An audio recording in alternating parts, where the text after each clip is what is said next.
सभापति महोदय, संकल्प थीम के अगले पड़ाव एल अर्थात लाइवलीहुड के संबंध में मैं आपके माध्यम से सदन का ध्यान आकृष्ट करना चाहूंगा।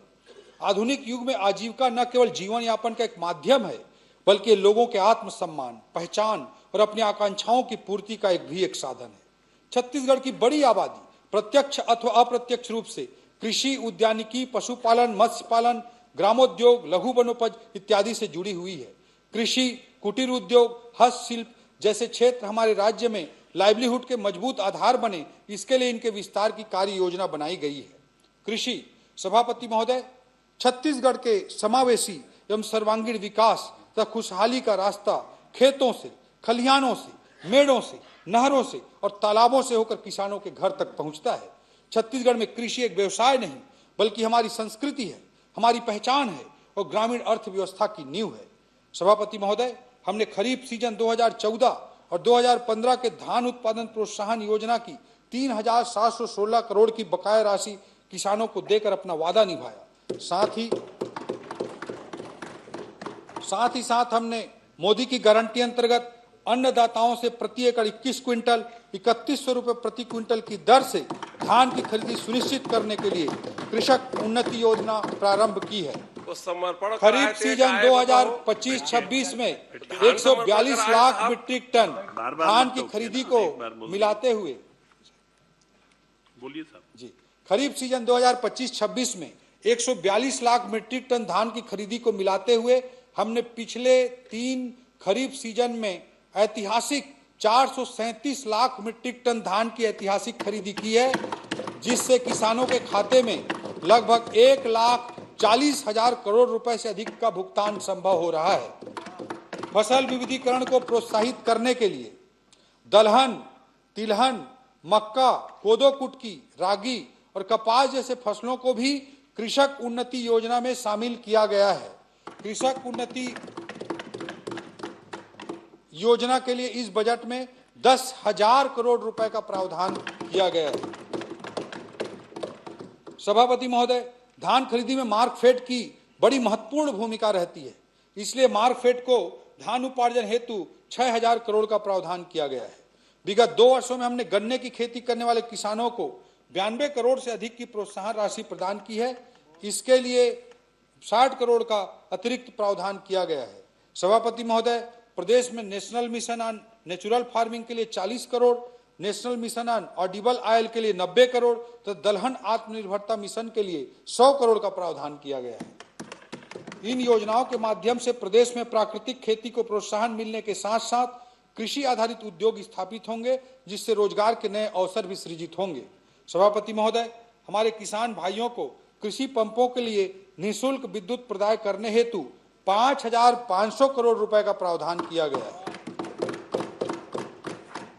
उद्यानिकी, सभापति महोदय, हमारी सरकार ने खाद्य तेल के उत्पादन को बढ़ावा देने के लिए ऑयल पाम की खेती करने वाले कृषकों को केंद्र सरकार द्वारा प्रदान किए जा रहे अनुदान के अतिरिक्त टॉपअप प्रदान करने का निर्णय लिया है। इसके लिए बजट में 150 करोड़ रुपए का प्रावधान किया गया है।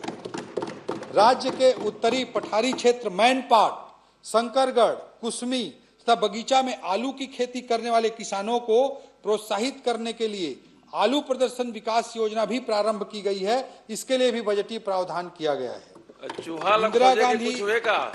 इंदिरा गांधी कृषि विश्वविद्यालय में आलू से अब सोना बनाना, समझे कि नहीं समझे?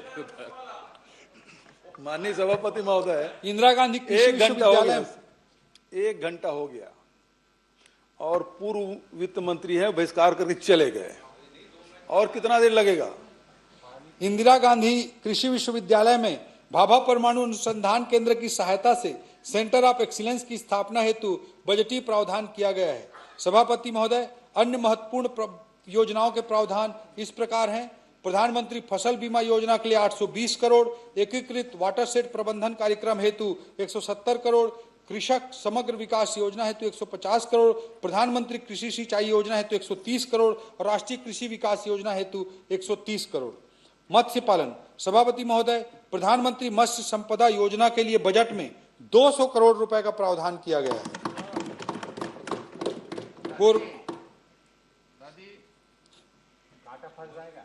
कोरबा जिले के हसदेव बागो जलाशय में मछली पालन को बढ़ावा देने के उद्देश्य से प्रधानमंत्री मत्स्य संपदा योजना के तहत एकीकृत एक्वा पार्क प्रस्तावित है, जिसके लिए भी बजट में 5 करोड़ रुपए का प्रावधान किया गया है।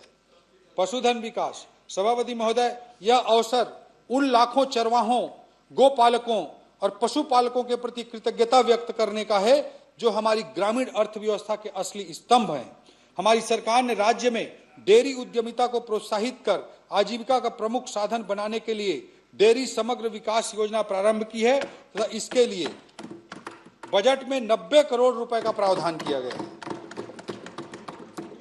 इस योजना के तहत रायपुर, बिलासपुर एवं जगदलपुर के मिल्क प्रोसेसिंग सेंटर का उन्नयन भी शामिल है। पशुओं के नस्ल सुधार तथा दूध उत्पादन में वृद्धि के उद्देश्य से समग्र पशु संवर्धन योजना के लिए 8 करोड़ का प्रावधान किया गया है। पशुओं को वर्ष भर हरा चारा की उपलब्धता सुनिश्चित कराने की दृष्टि से हरा चारा उत्पादन योजना हेतु 10 करोड़ का प्रावधान किया गया है। ग्रामोद्योग। सभापति महोदय, हस्तशिल्प हमारे राज्य में न केवल कला, संस्कृति एवं कौशल का संगम है, बल्कि आजीविका के क्षेत्र में भी हस्तशिल्प का व्यापक प्रभाव है। ढोकरा आर्ट हो, बांस कला हो या फिर माटी कला, बड़ी संख्या में ऐसे परिवार हैं जो इन पर निर्भर करते हैं। इनके द्वारा बनाए गए उत्पादों को सही बाजार और सही दाम मिले तो न केवल कला और हुनर का सम्मान होगा, बल्कि ऐसे परिवारों के जीवन स्तर में भी सुधार होगा। इसलिए हमने यह निर्णय लिया है कि देश के 5 प्रमुख शहरों के एयरपोर्ट पर शोरूम खोले जाएंगे। इसके लिए भी हमने बजटीय प्रावधान किया है। हस्तशिल्पियों को राष्ट्रीय और अंतर्राष्ट्रीय स्तर के मेलों, प्रदर्शनियों में भाग लेने के लिए वित्तीय सहयोग के लिए भी बजट में प्रावधान किया गया है। माननीय प्रधानमंत्री जी की पहल से रायपुर में यूनिटी मॉल का निर्माण हो रहा है, जिससे हस्तशिल्पियों के द्वारा निर्मित प्रोडक्ट्स को आधुनिक प्लेटफॉर्म मिलेगा। इसके लिए 93 करोड़ रुपए का प्रावधान किया गया है। सभापति महोदय, माटी शिल्प कला के नए डिजाइन तैयार करने एवं उन्हें बाजार के लिए आकर्षक स्वरूप देने के लिए कुनकुरी के ग्राम गोरिया में ग्लेजिंग यूनिट की स्थापना की जाएगी। इसके लिए 2 करोड़ 86 लाख रुपए का प्रावधान किया गया है।